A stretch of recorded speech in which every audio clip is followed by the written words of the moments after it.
إن هذا القرآن يهدي للتي هي أقوم. إن الحمد لله نحمده ونستعينه ونستغفره ونعوذ بالله من شرور أنفسنا ومن سيئات أعمالنا، من يهده الله فلا مضل له ومن يضلل فلا هادي له، وأشهد أن لا إله إلا الله وحده لا شريك له، وأشهد أن محمدا عبده ورسوله صلى الله عليه وسلم. أما بعد، اللهم انفعنا بما علمتنا وعلمنا ما ينفعنا وزدنا علما. رب اشرح لي صدري ويسر لي أمري واحلل عقدة من لساني يفقهوا قولي. سبحانك لا علم لنا إلا ما علمتنا إنك أنت العليم الحكيم. أما بعد، فأعوذ بالله من الشيطان الرجيم. وقلنا يا آدم اسكن أنت وزوجك الجنة وكلا منها رغدا حيث شئتما ولا تقربا هذه الشجرة فتكونا من الظالمين. گزشتہ دروس میں ہم سورۃ البقرہ کی آیت نمبر 35 اس کو پڑھ رہے تھے. اس میں اللہ تعالیٰ فرماتے ہیں، اور ہم نے کہا اے آدم تم سکونت اختیار کرو، تم اور تمہاری بیوی جنت میں، اور تم دونوں اس میں سے کھاؤ کھلا جہاں سے تم چاہو، اور تم دونوں اس درخت کے قریب مت جانا، بس تم دونوں ہو جاؤ گے ظالموں میں سے. اس آیت کریمہ کے حوالے سے ہم نے کافی تفصیل سے گفتگو کر چکے ہیں. اب جیسا کہ ہمارا طریقہ کار ہے کہ آیت کے اختتام پر ہم اس کے جو عملی پہلو ہوتے ہیں ان پر گفتگو کرتے ہیں، تو آئیے دیکھتے ہیں کہ اس آیت کریمہ میں وہ کون سے پہلو ہیں جن پر ہمیں عمل کرنا چاہیے، اس آیت پر عمل کیسے کرنا ہے. ایک بات کہ اس آیت کریمہ میں 2-3 عقیدے کی باتیں آئی ہیں. ایک یہ کہ جو پہلے بھی بہت دفعہ بات گزر چکی کہ اللہ رب العالمین ان کی صفات وہ ایسی ہیں جیسے کہ ان کے شان کو لائق ہے. ان کی صفات کسی مخلوق سے مشابہت نہیں رکھتی، کسی بھی چیز سے مشابہت نہیں رکھتی. لیس کمثلہ شیء، جیسا کہ اللہ نے خود قرآن میں فرمایا اس جیسی کوئی چیز نہیں.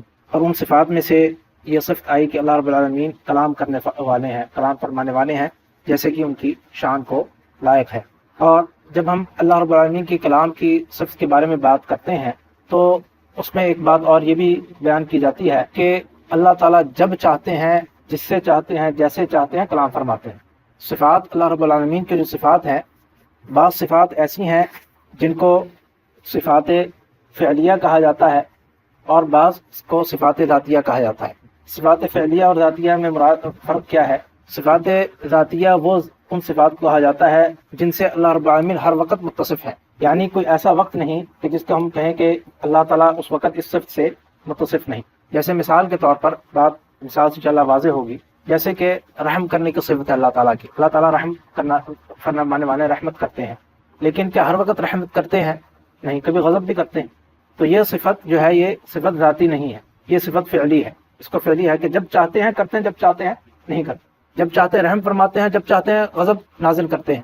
لیکن اللہ کی جیسے کہ سننے کی صفت ہے کہ اللہ تعالیٰ سننے والے ہیں، سمیع بصیر ہیں، تو ہر وقت سننے والے ہیں. ایسا نہیں ہے کہ کوئی وقت ایسا ہو کہ جس وقت اللہ تعالیٰ سن نہیں رہے یا دیکھ نہیں رہے. تو ان کو صفات ذاتیہ کہا جاتا ہے کہ اللہ کی ذات کے ساتھ وہ جڑی ہوئی ہیں، وہ کبھی ان سے خالی نہیں ہیں. اور باقی دوسری جو صفات جیسے کہ ہم نے رحمت کی مثال دی، جیسے کہ اللہ کی مغفرت کرنے کی صفت ہے، یہ صفات فعلی ہیں. جب چاہتے ہیں کرتے ہیں، جب چاہتے ہیں نہیں کرتے. اللہ تعالیٰ ان کی مرضی پر یہ منحصر ہے. کلام کرنے کی جو صفت ہے وہ ذاتی بھی ہے اور فعلی بھی ہے. ایک لحاظ سے ذاتی ہے اور ایک لحاظ سے فعلی ہے.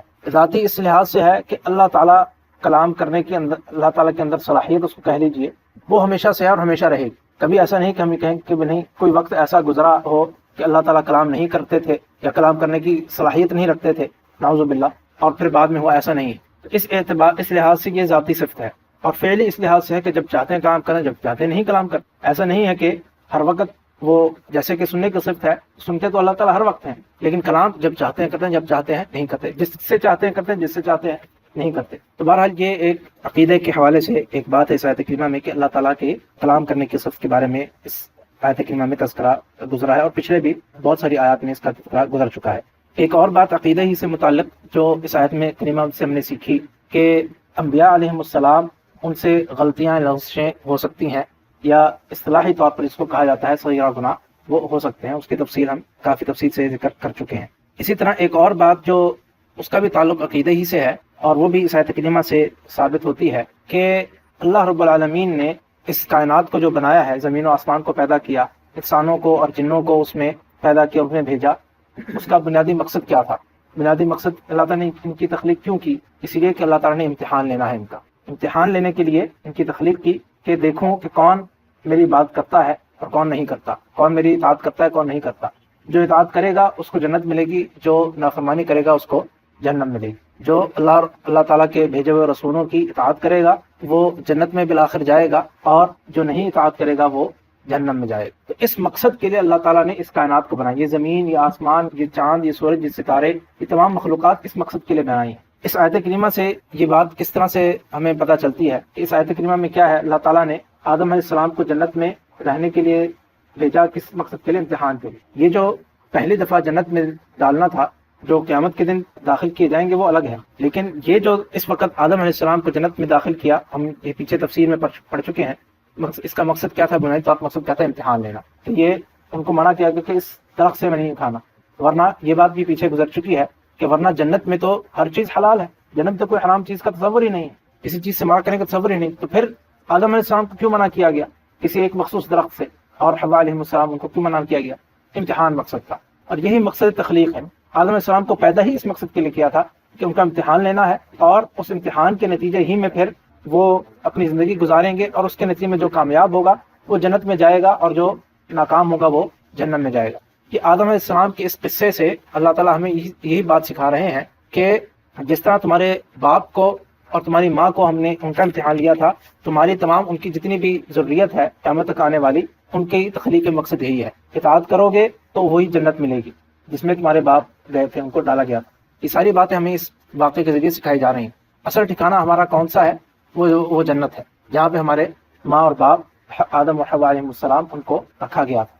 اصل ٹھکانہ وہ ہے، اسی کی طرف ہم نے واپس لوٹ کر جانا ہے۔ اسی طرح سے اسی نقطے کو مزید وضاحت کرتے ہوئے کہ یہ بات ہم نے کیوں کہی کہ یہ اس کا تعلق عقیدے سے ہے کہ مقصد تخلیق کیا ہے، ہمارا تخلیق کا مقصد کیا ہے۔ یہ بنیادی عقائد میں سے ہماری تخلیق کا مقصد کیا ہے کہ ہم اللہ کی عبادت کریں، اور عبادت کیا ہے؟ وہی تو امتحان ہے۔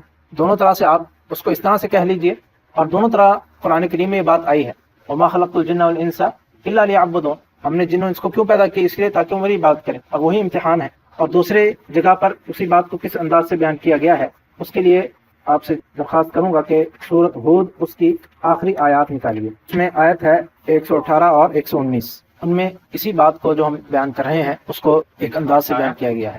اللہ تعالیٰ فرماتے ہیں وَلَوْ شَاءَ رَبُّكَ لَجَعَلَ النَّاسَ أُمَّةً وَاحِدَةً۔ اگر آپ کا رب چاہتا تو لوگوں کو ایک ہی امت بنا دیتا، ایک ہی، یعنی سب ایک ہی دین پر ہوتے۔ وَلَا يَزَالُونَ مُخْتَلِفِينَ، لیکن حقیقت کیا ہے کہ وہ ہمیشہ ان میں اختلاف رہے گا، دو گروہ ہمیشہ لوگوں میں رہیں گے، صحیح دین کو ماننے والے اور ایک غلط دین کو ماننے والے۔ الا من رحم ربک، سوائے اس کے کہ جو آپ کے جن پر آپ کا رب رحم فرمائے، یعنی وہ آپس میں اختلاف نہیں کریں گے۔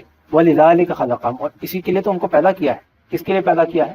یعنی دوسرے الفاظ میں کیا کہا جا رہا ہے کہ اس مقصد کے لیے کہ دیکھے اللہ تعالیٰ کہ کون صحیح دین پر چلنے والا ہے، کون میری بات کو ماننے والا ہے، اور کون اس سے اعراض کرتا ہے اور صحیح دین کو نہیں پکڑتا۔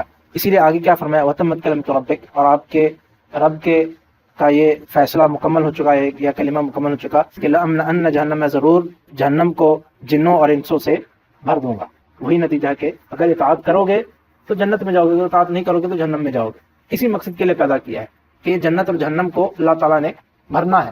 اب یہاں سے یہ بات واضح ہو چکی کہ، اور اس کے علاوہ اور بہت سارے دلائل ہیں کہ اللہ تعالیٰ نے کس مقصد کے لیے پیدا کیا۔ ایک اور دلیل اس کو دیکھ لیتے ہیں، ہم پھر واپس اپنے درس کی طرف آتے ہیں۔ 25ویں سپارے میں سورۃ الجاثیہ، اس کو نکالیے، آیت نمبر 22 ہے۔ اس میں اللہ تعالیٰ کیا فرماتے ہیں وَخَلَقَ اللَّهُ السَّمَاوَاتِ وَالْأَرْضَ، اور اللہ تعالیٰ نے زمین و آسمان کو پیدا کیا بالحق، حق کے ساتھ، یعنی ایسے کھیل تماشے کے مقصد کے لیے نہیں پیدا کیا، ایک خاص مقصد کے لیے حق کے ساتھ پیدا کیا ہے۔ اور وہ مقصد کیا ہے وَلِتُجْزَىٰ كُلُّ نَفْسٍ بِمَا كَسَبَتْ، اور اس مقصد کے لیے تاکہ ہر نفس اس نے جو کمایا ہے اس کو جزا ملے۔ ہر شخص، ہر نفس، ہر جان، اس نے جو کچھ کمایا اس کو اس کی جزا ملے۔ وَهُمْ لَا يُظْلَمُونَ، ان پر ظلم نہ کیا جائے گا۔ تو زمین و آسمان کی تخلیق کا مقصد کیا ہوا کہ یہی جن و انس، ان کا امتحان لیا جائے، انہوں نے جو کچھ کمایا اس کے مطابق ان کو جزا دی جائے، ان پر ظلم نہیں کیا جائے گا۔ تو یہ بنیادی مقصد ہے، اور یہ اس آیت کریمہ سے بھی ہمیں پتہ چلتا ہے کہ اصل مقصد کیا تھا، وہی تھا جس مقصد کے لیے اللہ تعالیٰ نے آدم علیہ السلام کو پیدا کیا۔ یہاں پر جب ہم نے یہ ساری بات سمجھ لی تو اس چیز کی طرف بھی میں توجہ دلانا چاہوں گا کہ ہمارے ہاں ایک بہت جملہ ہے جو بہت عام ذکر کیا جاتا ہے، اور وہ اسی عقیدے کے خلاف ہے جو قرآن و سنت میں واضح طور پر آیا ہے۔ اور وہ کیا جملہ بولا جاتا ہے؟ کہا جاتا ہے کہ نبی کریم صلی اللہ علیہ وسلم جو ہے وہ وجہ تخلیق کائنات، اگر اللہ تعالیٰ نے نبی کریم صلی اللہ علیہ وسلم کو پیدا نہ کرنا ہوتا تو کچھ نہ زمین پیدا ہوتی، نہ آسمان پیدا ہوتا، نہ چاند ہوتا، نہ سورج ہوتا، نہ کچھ اور ہوتا۔ حالانکہ یہ قرآن اور یہ حدیث اس کے واضح طور پر اس عقیدے کی نفی کر رہے ہیں۔ کہیں پر یہ بات نہیں آئی کہ اللہ تعالیٰ نے کائنات کو نبی کریم صلی اللہ علیہ وسلم کے لیے پیدا کیا، نہیں۔ کائنات کو کس مقصد کے لیے پیدا کیا؟ اس مقصد کے لیے کہ جن و انس کا امتحان لیا جائے، اور اس امتحان کے نتیجے میں جو اس میں پاس ہو اس کو جنت ملے، اور جو اس سے میں فیل ہو اس کو جہنم میں ڈالا جائے۔ یہ مقصد ہے۔ جیسے کہ ہم نے ایک دو آیات آپ کے سامنے رکھی، یہ آیت کریمہ جو ہم پڑھ رہے ہیں اس سے بھی یہ بات واضح ہوتی ہے، اور اس کے علاوہ اور بے شمار دلائل ہیں۔ یہ چند مثالیں میں نے آپ کے سامنے رکھی ہیں۔ اور یہ جو لوگ کہتے ہیں کہ نبی کریم صلی اللہ علیہ وسلم کو کی وجہ سے سب کچھ بنایا گیا، یا ان کو وجہ تخلیق کائنات کہا جاتا ہے، وہ اس کی دلیل کیا دیتے ہیں؟ ایک انتہائی جھوٹی اور من گھڑت حدیث، بالکل جھوٹی۔ وہ کیا کہتے ہیں کہ نعوذ باللہ یہ ہے کہ اللہ تعالیٰ نے فرمایا لولا کما خلقت الافلاق، اگر آپ نہ ہوتے تو میں کسی چیز کو پیدا نہ کرتا۔ بالکل جھوٹی اور من گھڑت حدیث، جس کی کوئی سند نہیں ہے، کوئی اس کی دلیل نہیں ہے۔ واللہ اعلم۔ اسی طرح اس آیت کریمہ سے جو ہم نے عملی پہلو ہمارے سامنے آئے، وہ ایک تو وہی بات جو ہم نے ابھی ذکر کی کہ ہمارا اصل ٹھکانہ کیا ہے، وہ جنت ہے۔ اس آیت کریمہ سے ہم یہ سیکھ رہے ہیں کہ اصل ٹھکانہ ہمارا جنت ہے، جہاں سے آدم علیہ السلام کو نکالا گیا تھا، اور ہم نے اسی کی طرف واپس لوٹ کر جانا ہے۔ تو ہم نے عملی پہلو اس میں کیا ہے کہ میں اور آپ دیکھیں کہ ہم کیا اس جنت کو کمانے والے ہیں یا نہیں۔ ہم نے اپنی زندگی کو اس راستے پر چلانا ہے، اپنی زندگی کو دیکھنا ہے کہ کیا ہم وہ کام، وہ اعمال کر رہے ہیں کہ جن کی وجہ سے ہم جنت کو کما سکیں یا نہیں۔ اسی طرح ایک اور بات کہ اس آیت کریمہ سے جو ہم نے سیکھی کہ اللہ رب العالمین وہ کتنے رحم کرنے والے ہیں، کتنی رحمت والے، کتنے فضل والے ہیں۔ جب یہ بات ہم سیکھیں گے تو اللہ تعالیٰ کی محبت بھی ہمارے دلوں میں آئے گی، اور یہی عملی پہلو ہے، اور یہ بہت بڑا ایک مقصد ہے قرآن کریم کو پڑھنے کا، کہ اللہ کی پہچان ہو کہ اللہ تعالیٰ کون ہے اور کیسے ہیں، اور اس پہچان کے نتیجے میں پھر ہمارے دلوں میں اللہ کی محبت آئے، اور اس محبت کے نتیجے میں پھر ہم اللہ تعالیٰ کے سامنے جھکیں، اللہ کی بات کریں، اور یہی راستہ ہے جنت کو حاصل کرنے کا۔ اور یہ بات کہاں سے ہمیں اس آیت سے پتہ چلتی ہے کہ اللہ تعالیٰ نے آدم اور حوا علیہ السلام ان کو جب جنت میں رہنے کا حکم دیا تو کیا کہا کہ اس میں سے جہاں سے چاہتے ہو کھا لو، اور کھلا کھاؤ، جتنا کھانا چاہتے ہو کھاؤ، بغیر کسی مشقت کے۔ رغدن کے جو ہم نے معنی بیان کیے تھے کہ بغیر مشقت کے، کھلا، واسع اور بہت ہی اعلیٰ اور عمدہ، یہ ساری چیزیں دی۔ اور منع کیا کیا؟ ایک درخت سے، صرف پوری جنت میں صرف ایک درخت سے۔ تو اس سے اور یہ بات ہم تفسیر میں پیچھے تفصیل سے ذکر کر چکے ہیں کہ دین اسلام اس کی بنیاد بھی یہی ہے کہ بہت ساری چیزوں کو حلال کیا گیا ہے، حرام بہت تھوڑا ہے۔ منع کردہ چیزیں جو ہے اللہ تعالیٰ کی وہ تھوڑی ہیں، اور یہ اللہ کی رحمت اور فضل پر دلالت کرتے ہیں۔ اسی طرح ایک اور بات جو ہم نے اس آیت کریمہ سے سیکھی کہ جن جن چیزوں سے اللہ تعالیٰ نے منع فرمایا ہے، اور یہ بہت ہی اہم عملی پہلو ہے اس آیت کریمہ کا، نہ صرف کہ ان سے دور رہنا ہے بلکہ ان کی طرف لے جانے والے ہر چیز سے دور رہنا۔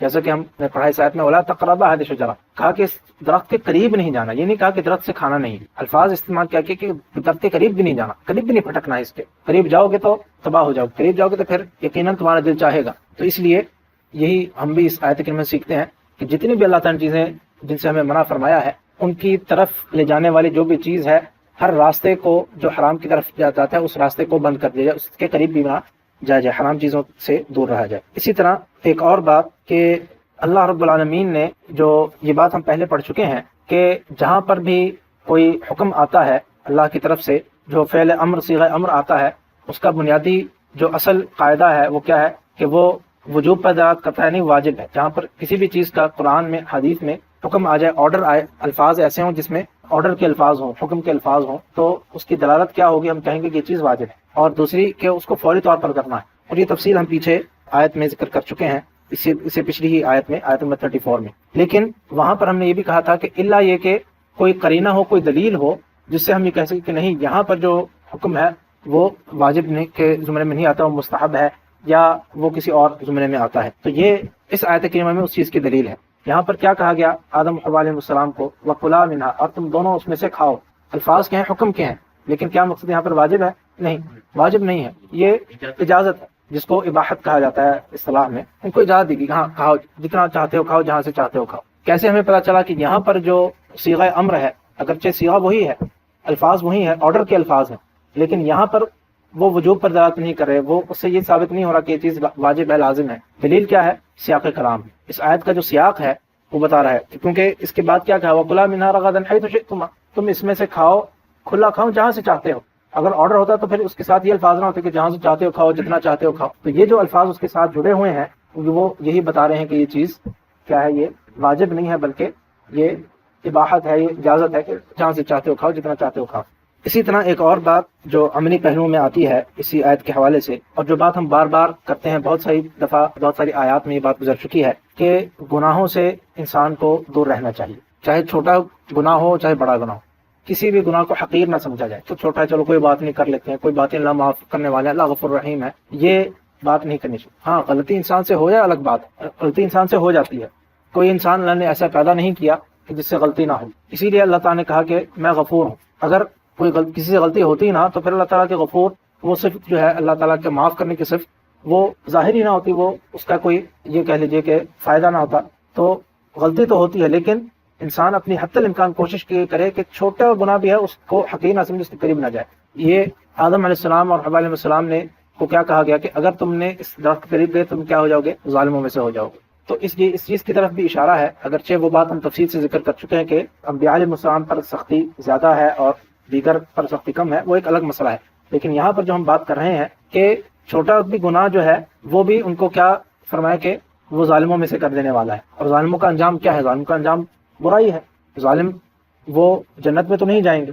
تو یہ اس واقعے کے ذریعے گویا کہ دیگر الفاظ میں اللہ تعالیٰ مجھے اور آپ کو یہ سمجھا رہے ہیں کہ اگر گناہ کرو گے تو گناہوں کا انجام جو ہے وہ کیا ہوگا کہ تم ظالموں میں سے بن جاؤ گے، اور اگر ظالموں میں سے ہو گئے تو پھر تم جنت میں نہیں جا سکو گے۔ آدم علیہ السلام کو بھی اسی گناہ کی وجہ سے جنت سے نکالا گیا۔ تو یہ گناہ جو ہے مقصد کیا ہے کہ اگر تم ایک گناہ کرو گے تو پھر وہ آگے دوسرے گناہ کو جنم دے گا، دوسرا کرو گے تیسرا کرو گے، یہاں تک کہ وہ تمہیں اس چیز کی طرف لے جائے گا کہ جو تمہیں جہنم میں لے جانے والی ہے۔ یہ چند باتیں تھیں اس آیت کریمہ کے حوالے سے جو عملی پہلو ہیں، نہ جانے اس میں اور کتنی باتیں ہوں، اللہ ہی بہتر جانے۔ اللہ تعالیٰ ہمیں عمل کرنے کی توفیق عطا فرمائے۔ وآخر دعوانا الحمد للہ۔